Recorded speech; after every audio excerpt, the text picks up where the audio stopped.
Salam, mən Xəlilzadə Fatibə bilik və bacarıq dolu videomla qarşınızdayım.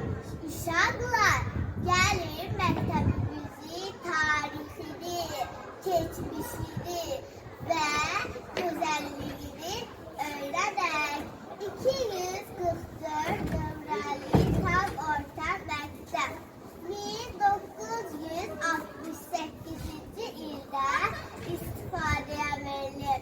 Məktəb Qarabağ döyüşlərində şəhid olmuş Əsəd Ələsgərovun adını daşıyır. Məktəbdə 99 sinif otağı var.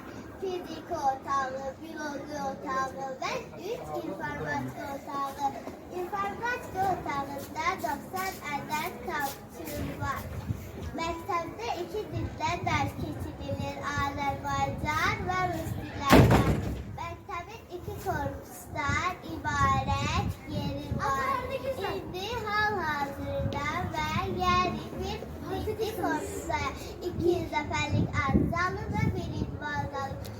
İndi biz hal-hazırda məktəbin 2-ci korpusundayız. Yəni ki, ibtidai sinifin korpusundayız.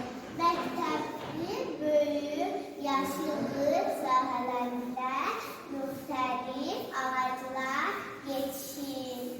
Çınar ağacı, meyvə ağacı və bəzək kolları yetişir. Uşaqlar, gəlin məktəbimizin adını ucaldaq. Sinifimizi batırmayaq, təmiz saxlayaq və yaxşı oxuyaq. Həm də məktəbimizi, böyük məktəbimizi yaxşı qoruyaq. Hələlik, digər videomuzda görüşənədək.